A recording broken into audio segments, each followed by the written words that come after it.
Hello everyone, we are discussing Unit 11, that is alcohols, phenols and ethers.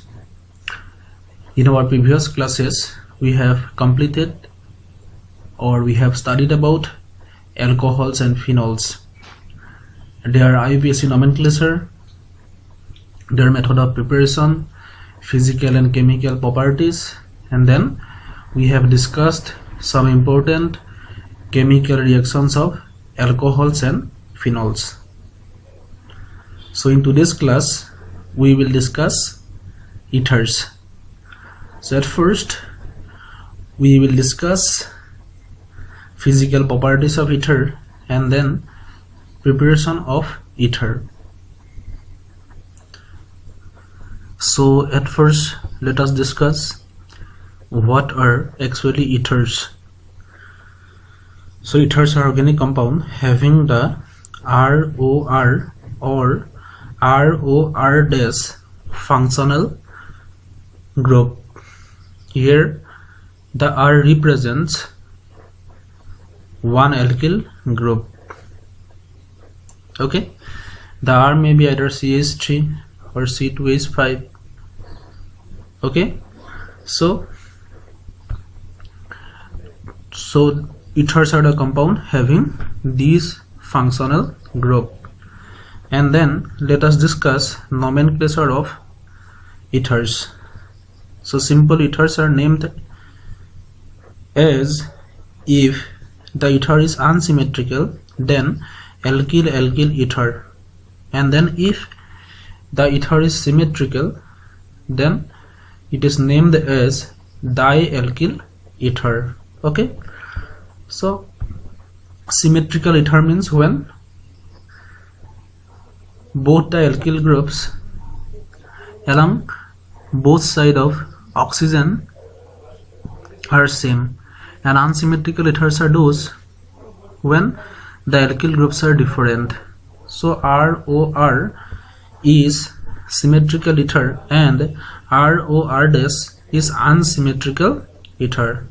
So you always remember that in case of unsymmetrical ether, the name is given as alkyl ether, and in case of symmetrical ethers, the name is given as dialkyl ether. So these are the ways for writing common name of ethers. But for IUPAC names, the name is given as alkoxyalkane. Always remember,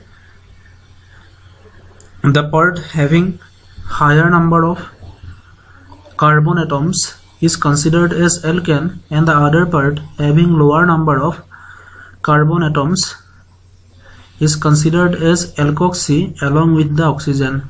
So first one is diethyl ether. The common name is diethyl ether because both the alkyl groups are ethyl groups.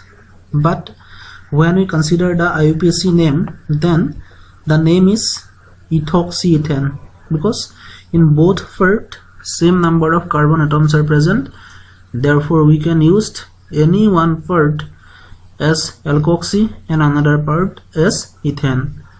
So the alkoxy part is ethoxy and the alkane part is ethane, since two carbons are present. In next compound, the name is ethyl methyl ether. This is the common name, ethyl methyl ether. That means two different alkyl groups are present. First one is ethyl and then methyl, and you always remember the alkyl groups are named in their alphabetical order. In alphabetical order we have to write ethyl first and then methyl. So ethyl methyl ether, and the IUPAC name is considered a part having less number of carbon atoms, that is CH3 along with the oxygen.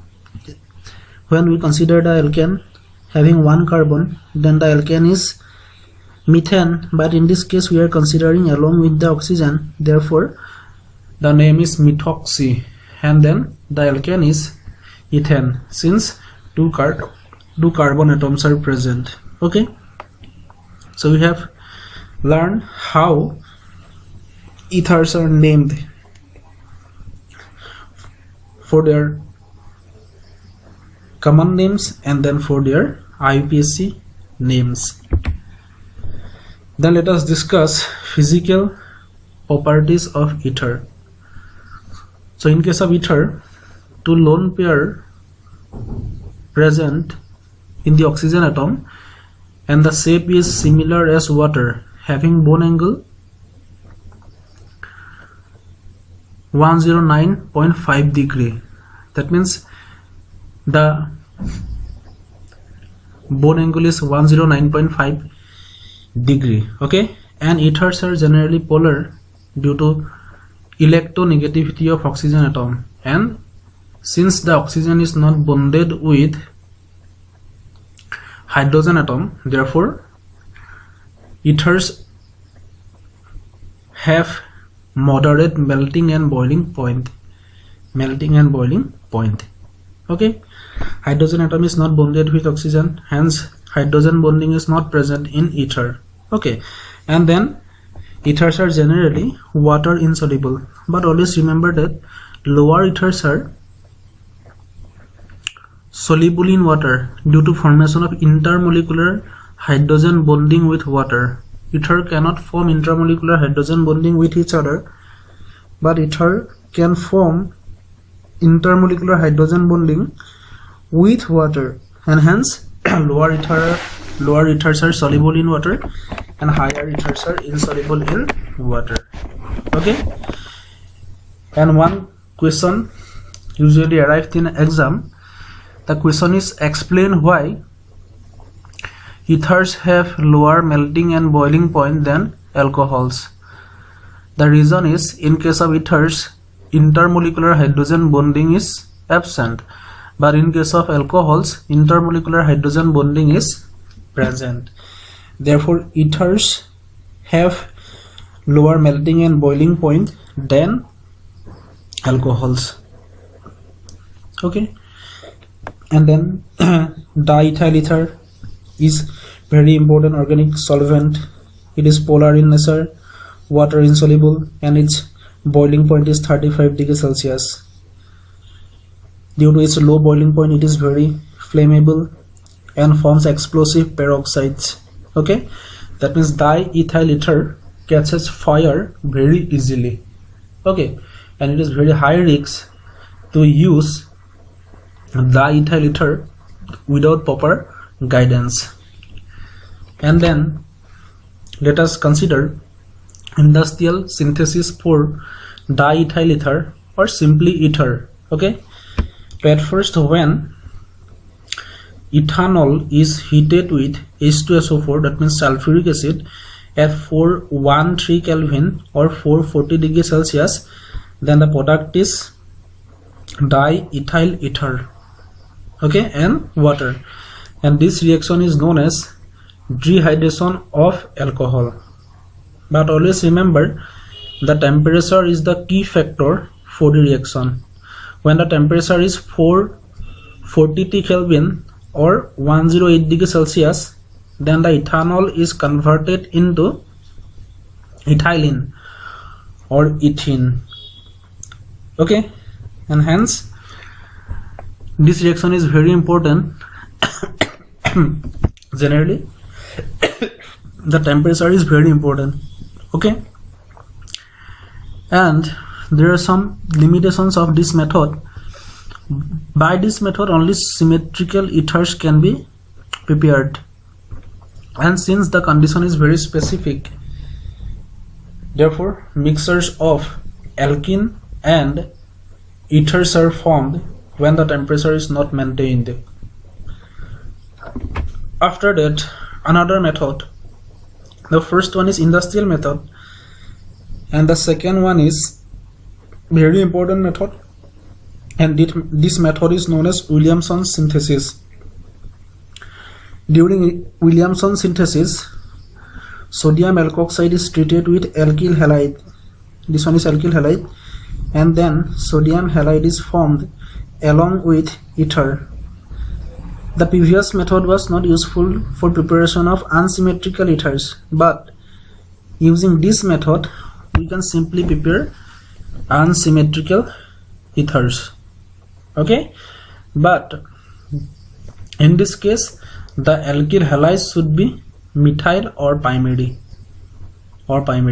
Secondary and tertiary alkyl halides do not give ethers, and the reaction follows SN2 mechanism. That means substitution nucleophilic bimolecular. So about SN1 mechanism and SN2 mechanism you have studied in chapter 10. Okay, let us consider how the reaction happened. At first, when we used the alcohol